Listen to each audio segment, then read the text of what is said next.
여러분 안녕하십니까? MBC 뉴스 투데이입니다. 어제는 제22회 노인의 날이었습니다. 전국적으로 65세 이상 노인 인구는 14.3%, 특히 전남은 21.8%로 가장 높습니다. 특이한 점은 가족이나 건강을 가장 중요하다고 했던 어르신들이 돈과 일을 꼽았다는 사실입니다. 우리의 노인 정책이 변해야 함을 시사합니다. 최우식 기자가 보도합니다. 제22회 노인의 날을 맞아 기념식과 함께 다양한 축하 행사가 마련됐습니다. 그런데 올해는 아이들의 재롱잔치는 사라지고 본인들이 갈고 닦은 실력을 선보인 실버 공연단이 눈길을 끌었습니다. 우리나라는 현재 급속한 고령화로 인해 65세 이상 인구가 전체 인구의 14.3%, 2060년에는 41%에 이를 것으로 예상됩니다. 전남의 노인 인구는 21.8%로 가장 높고 세종이 9%로 가장 낮았습니다. 전남에서는 고흥이 38.7%, 광양이 11.8%로 최고와 최저를 기록했습니다. 정부는 2003년 이후 매년 노인의 날에 맞춰 고령자 통계를 발표하고 있습니다. 특히 올해는 유럽에서 2010년부터 2년마다 작성해온 활기찬 고령지표 AAI가 적용됐습니다. 이 통계에 따르면 지난해 65세 이상 고용률은 30.6%로 계속 증가 추세에 있고 일하기를 원하는 고령자는 64.1%, 일자리 선택의 우선 기준은 일의 양과 시간대로 나타났습니다. 우선 노인들이 일할 수 있는 일감을 주어서 노인들이 즐겁게 생활할 수 있는 그런 일자리, 자기가 평소에 했던 일자리 같으면 손에 있고. 최근 보건복지부의 국민인식조사에서도 노후의 가장 중요한 사항으로 지난해까지 1위였던 건강은 2위로 밀리고 돈과 일이 1순위를 차지했습니다.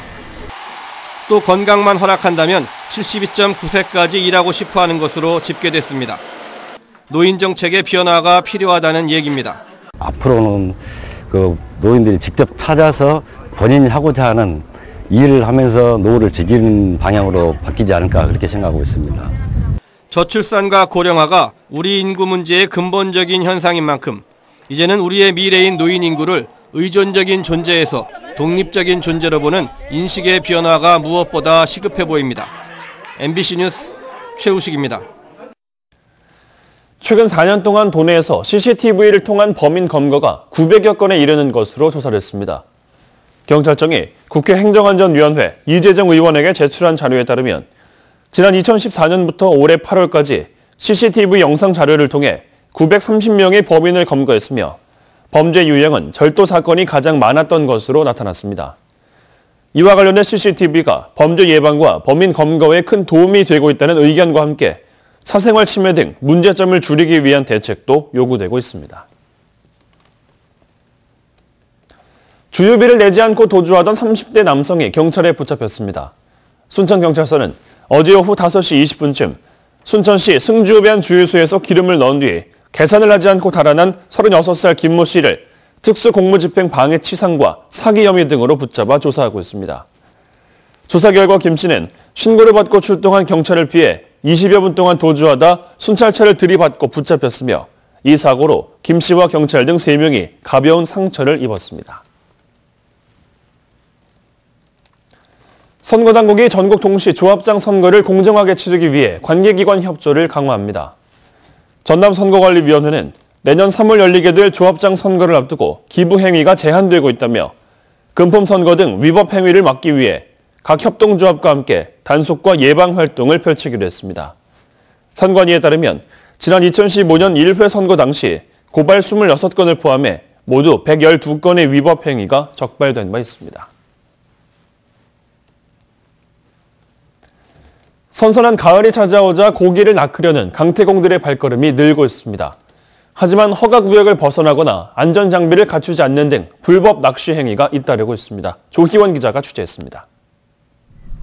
선박들이 줄지어 정박해 있는 한적한 항구. 등대 주변이 오징어 낚시를 한 듯 까맣게 먹물로 물들었습니다.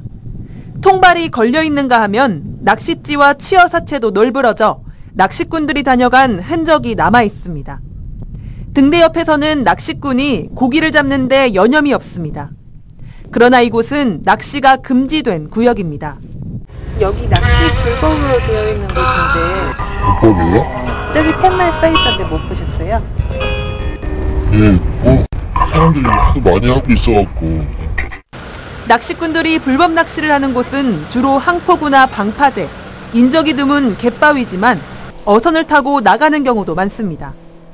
자연을 보호하기 위해 문화재 보호구역으로 지정된 곳에서 낚시를 하거나 여객선의 통항로에서 낚시를 해 사고를 유발하는 위험천만한 경우도 있습니다. 최근 3년 동안 관내 낚시 어선들이 낚시 허가구역을 위반해 적발된 사례만 36건에 이릅니다. 불법 낚시뿐 아니라 안전장비 미착용, 과속운항과 음주 등 안전수칙 위반 행위도 빈번하게 일어납니다. 승객들이 구명조끼 착용을 하지 않아서 단속되는 경우가 제일 많이 있었고요. 요즘 들어서는 이제 정원 초과, 승선 인원보다 더 초과해서 승객을 태우고 나가서 적발되는 사례들이. 해경은 오는 14일까지 안전수칙과 허가구역 위반 행위 등 고질적인 5대 안전 위반 행위를 집중 단속할 계획입니다. MBC 뉴스 조희원입니다. 최근 추가 발의된 여순사건 특별법안의 내용이 일부 수정됐습니다. 민주평화당 이용주 의원은 법안 내용 가운데 군인들의 반란을 군인들의 봉기로 수정하고 여순사건의 종료 시점을 1955년 4월 1일로 변경했다고 밝혔습니다. 이 의원은 법안의 내용을 정리하는 과정에서 착오가 있었다며 내용을 바로잡아 지난 1일 법안을 새롭게 제출했다고 설명했습니다. 풍부한 일조량의 땅값도 저렴한 염전이 거대한 태양광 발전 사업 부지가 되고 있습니다. 염전은 전통 어업의 가치를 지켜야 하는 공간으로 인정받았지만 천일염 산업 자체가 흔들리는 틈으로 신재생 에너지 산업이 밀려들고 있습니다. 양현승 기자가 취재했습니다. 전남의 한 바닷가 마을, 끝도 없이 태양광 발전 시설이 늘어서 있습니다. 2년 전까지만 해도 염전이었지만 국내 최대 태양광 발전 단지가 됐습니다. 거대한 소금밭에 남은 흔적은 평평하게 다져진 땅과 붉게 물든 함초뿐입니다. 태양광 발전의 핵심은 풍부한 일조량입니다. 햇볕으로 소금을 만들던 염전들이 잇따라 태양광 발전 부지로 바뀌고 있습니다. 해남군에서만 최근 몇 년 새 100만 제곱미터 가까운 염전이 태양광 발전 단지로 바뀌었습니다. 일반 노지에 하면 그 태양광 수익 가중치가 좀 적습니다. 근데 염전은 이제 폐 부지 이런 거 유유 부지 사용하는 거라서 가중치가 좀 더 높습니다. 땅값이 싸고. 국내 최대 천일염 생산지인 신안군 사정도 마찬가지. 400만 제곱미터의 염전 부지가 발전 사업 허가를 마쳤고 219만 제곱미터, 200개 넘는 축구장 면적에서 개발 행위 허가가 났습니다. 신안군의 염전은 지난 2016년 정부가 지정한 제4호 국가 중요 어업유산, 염업 기술과 전통, 풍습을 지켜나가야 하는 터전으로 인정받은 겁니다. 하지만 대책 없이 바닥을 기는 소금값 탓에 경제성이 떨어지는 염전을 운영하는 대신 태양광 발전용으로 땅을 임대해주고 있습니다. 염전 땅은 공시지가로 3.3제곱미터에 1,000원 미만이지만 임대해주면 1년에 6,000원씩, 매매는 7만원씩 쳐줘 소금 농사보다 낮기 때문입니다. 이제 천일 가격이 많이 이제 하락을 해서 이게 이제 그쪽으로 이제 대기업도 그렇고요. 이제 그 염전을 이제 적합 햇빛이 좋기 때문에 그 확보를 이제 많이 하려고 하죠. 당장은 허가 규모에 비해 태양광 시설 공사가 미미하지만 전력 개통 연계 시설이 구축돼 향후 7년 이후에는 곳곳에 소금밭을 품었던 섬 풍경이 180도 달라질지도 모릅니다. MBC 뉴스 양혜승입니다. 퇴직을 하고 나서 제2의 인생을 위해 새롭게 창업을 하는 중장년층이 늘고 있습니다. 중장년층 창업이 청년 창업 증가율을 앞지를 정도로 수많은 은퇴자들이 창업 전선으로 뛰어들고 있습니다. 이계상 기자가 보도합니다. 지난해 공기업을 퇴직한 김명수 씨가 산악용 자전거를 수리하는 작업이 한창입니다. 취미생활로 자전거 타기를 즐겼던 김 씨는 은퇴한 이후에 반년가량 준비를 해서 점포를 차렸습니다. 동호회 회원들과 어울리면서 수리점을 운영하다 보니 큰 어려움 없이 매출을 올리고 있습니다. 동호인들하고 같이 라이딩을 하다 보면은 그분들이 자연적으로 오게 돼요. 그래서 매출은 그렇게 걱정 안 해도 되고. 20여 년의 직장 생활과 4년의 의정 활동을 한 문태환 전 광주시 의원은 음식점을 개업했습니다. 조리사 자격증도 따고 창업을 위해 나름의 준비를 했지만 치열한 경쟁에서 살아남아야 하는 현실이 녹록치가 않습니다.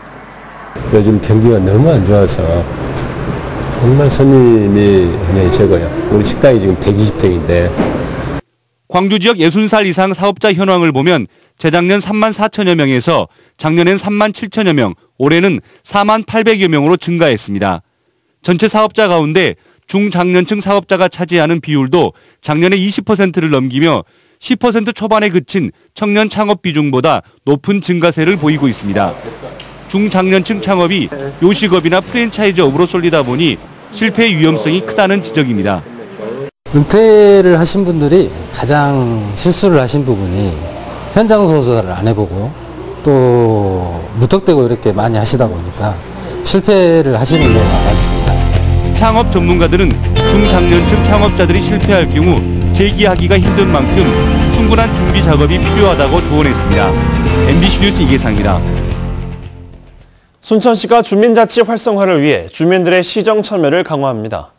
순천시는 예산위원회 참여와 마을계획 수립 등 행정 권한을 강화한 주민자치회를 시범 운영하기로 하고 사업의 원활한 추진을 위해 사업비와 인력 지원에 나설 예정입니다. 현재 순천시에서는 중앙동과 덕연동이 시범지역으로 선정됐으며 이번 공모를 통해 모두 8곳의 주민자치회가 운영될 것으로 보입니다. 전라남도가 내년도 노후어선 현대화에 46억 원을 지원합니다. 전라남도는 자유무역협정 체결 등에 따른 어선업 대외 여건 변화에 대응하기 위해 도내에 등록된 어선을 대상으로 친환경 에너지 절감 장비 보급 사업비로 46억 원을 지원하기로 했습니다. 전남도는 2009년부터 지난해까지 등록어선 2,552척에 277억 원을 지원해 노후어선 현대화 사업을 추진해왔습니다. 전남 권역의 난임과 우울증 상담센터 위수탁 운영기관으로 순천 현대 여성 아동병원이 선정됐습니다. 오늘 한낮에는 따스한 햇살이 퍼지겠습니다. 다만 아침 공기는 어제만큼이나 차가운데요.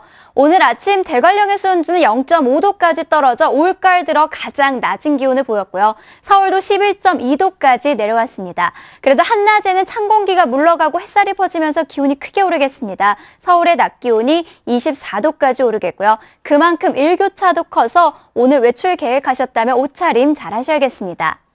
한편 이례적인 10월 태풍 콩레이가 북상 중에 있습니다. 내일 늦은 밤에는 남해안과 제주도부터 비가 내릴 것으로 보이고요. 금요일 낮에는 남부지방, 금요일 늦은 밤에는 서울 등 전국 대부분 지방까지 확대된 뒤 토요일까지 전국에 비바람이 몰아칠 것으로 보입니다. 특히 남부지방과 제주도를 중심으로 강한 바람이 우려되고 있어서 피해 없도록 조심하셔야겠습니다. 현재 태풍 콩레이는 매우 강한 세력을 가진 채 일본 오키나와 남동쪽 먼 해상에서 북상 중에 있습니다. 목요일과 금요일 사이 타이완 부근 해역을 지나면서 강도는 조금은 약해질 것으로 보이는데요. 이후로는 북동진하면서 주말 사이 대한해협을 지나거나 남해안 부근에 상륙할 가능성도 열어두고 있는 상황입니다. 오늘 전국 하늘 맑게 드러나겠고 공기도 내내 깨끗하겠습니다. 미세먼지 농도 보통에서 좋음 단계를 유지하겠습니다. 현재 서울의 기온은 11.2도, 강릉은 13.4도, 대전 10.2도, 부산은 14.8도 등으로 어제 아침과 비슷한 기온 분포를 보이고 있고요. 한낮 기온은 서울이 24도, 강릉 23도, 광주 24도, 부산 24도까지 올라서 어제보다 2, 3도가량 높겠습니다. 날씨였습니다.